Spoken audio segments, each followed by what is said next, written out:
حضرت مالک بن دینار رحمتاللہ تعالی علیہ فرماتے میں حج کرنے گیا تو اس سال نا حج میں بڑا رش ہوا، لاکھوں لوگ آئے، تو میں نے عرض کی مولا سب کا قبول ہوا ہے کہ کوئی رہ بھی گیا ہے؟ تو فرماتے مجھے خواب آئی اور بتایا گیا لاکھوں کا قبول ہو گیا۔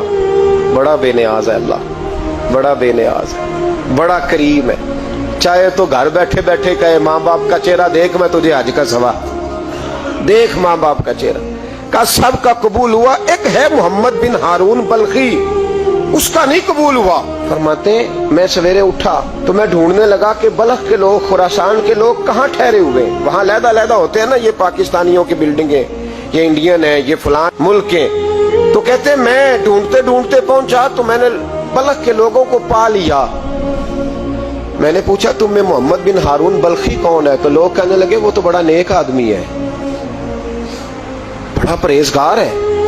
کہتے میں نے کہا مجھے خواب آئی ہے، حج قبول نہیں ہوا، یہ تعریفیں کر رہے ہیں۔ میں نے کہا کس طرح کا نیک؟ تو لوگ کہنے لگے جی 24واں تو وہ حج کرنے آیا ہے، ساری رات نفل پڑھتا ہے، سارا دن روزہ رکھتا ہے، بہت مالدار تھا پر ہر چیز اللہ کی راہ میں خیرات کر دی۔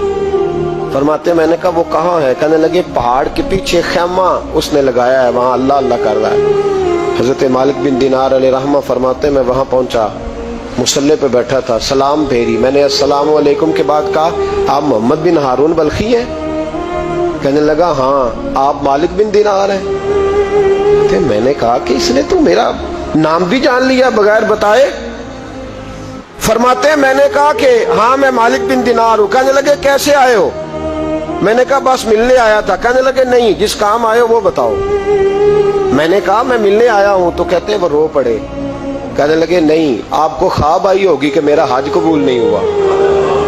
کہتے ہیں میرے رونگٹے کھڑے ہو گئے کہ اسے اتنا بھی پتا ہے کہ میرا حج قبول نہیں ہوا۔ میں نے اس کو کہا کہ تجھے کیسے پتا کہ مجھے خواب آئی ہے؟ کہنے لگا مالک بن دینار مجھے 24 سال ہو گئے، میں اس بے نیاز کے گھر کا طواف کرتا ہوں، میں حجر اسود کے بوسے لیتا ہوں، میں مقام ابراہیم پہ نفل پڑھتا ہوں، میں صفا مروہ کی سعی کرتا ہوں، پر 24 سال بیت گئے۔ جب میں طواف وداع کرنے کے قریب آتا ہوں تو کوئی نہ کوئی اللہ کا ولی آ کے کہتا ہے دوڑ جا تیرا کوئی نہیں قبول ہوا۔ 24 سال۔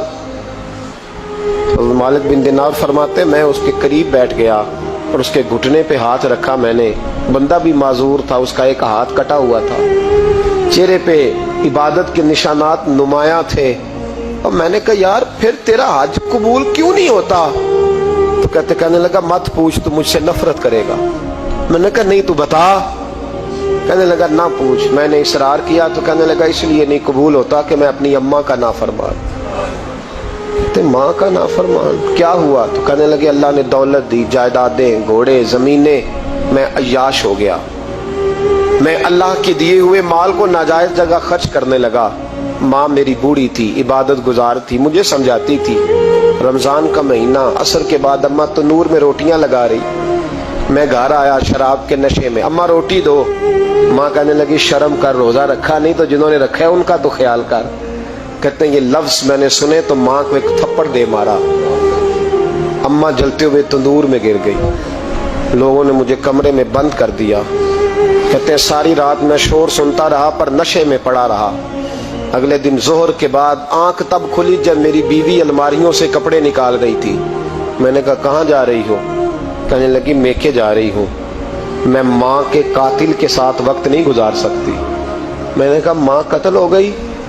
کہا ہاں، رات 9 مہینے تجھے پیٹ میں رکھنے والی اور چھاتی کا دودھ تیرے گلے میں اتار کے پالنے والی تیرے ہاتھوں قتل ہو گئی۔ کہا کدھر ہے میری ماں کی میت؟ کہا دفن کر دیا۔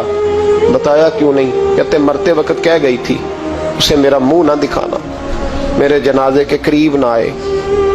کہنے لگا میں اسی وقت اٹھا جس ہاتھ سے ماں کو مارا تھا، کلاڑا لے کے ہاتھ کاٹ دیا، جائیدادیں، گھوڑے، مکانات خیرات کر دیے۔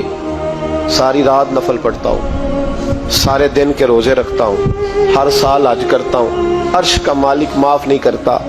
حضرت مالک بن دینار کہتے ہیں میں نے بھی ایک تھپڑ مارا، میں نے کہا تو اسی قابل ہے تجھے معاف نہ کیا جائے، کبھی تجھے معافی نہیں ملے گی۔ کہتے ہیں میں ہو کے آیا، وہ روتا رہا، تڑپتا رہا، میں سویا گھر آ کے تو مجھے مصطفیٰ کریم علیہ السلام کا دیدار نصیب ہو گیا. نبی پاک صلی اللہ تعالی علیہ وسلم نے فرمایا مالک تو اسے کیوں مایوس کر آیا ہے اللہ کی رحمت سے, کیوں کیا ہے اسے؟ میں نے کہا حضور اتنا بڑا قاتل ماں کا کیسے معافی ملے گی؟ تو محبوب فرمانے لگے اس کی ماں کی وجہ سے ہی اسے معافی ملے گی, ماں کی وجہ سے.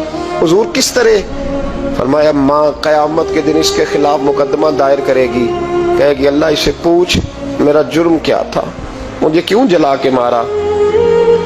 رب بات سنے گا اور پھر کہے گا اٹھاؤ اس کے بیٹے کو. ماں او بچے کی ماں بھیجے نا اب تیرے بیٹے کو سزا دے, کہے گی یا اللہ سخت سزا دے. تو رب کریم فرمائے گا اٹھاؤ اسے جہنم میں لے جاؤ. مصطفیٰ کریم فرمانے لگے جب زنجیریں ڈال کے فرشتے دوزخ کی طرف لے جا رہے ہوں گے نا تو پلٹ کے ماں کی طرف دیکھے گا, تھوڑا پھر آگے بڑھیں گے تو پھر دیکھے گا, پھر دوزخ کے قریب جائیں گے پھر دیکھے گا اور کہے گا اماں جی مجھے جلائیں گے, مجھے تکلیف ہوگی, زندگی میں جب درد ہوتا تھا تیرا نام میری زبان پہ آتا تھا, اماں مارنے لگے ہیں مجھے جلائیں گے. میرے مصطفیٰ کریم فرمانے لگے وہ ماں اسے جلا کے مار دیا, وہ میدان محشر بول پڑے گی, کہے گی اللہ اے اللہ اے اللہ.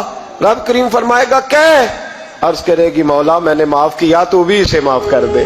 اللہ فرمائے گا اس نے تو جلا کے مارا, تو کیوں نہیں جلنے دیتی؟ حالانکہ اللہ سب جانتا ہے. کہے گی مولا میں تو ماں ہوں نا, کیسے موقع دوں؟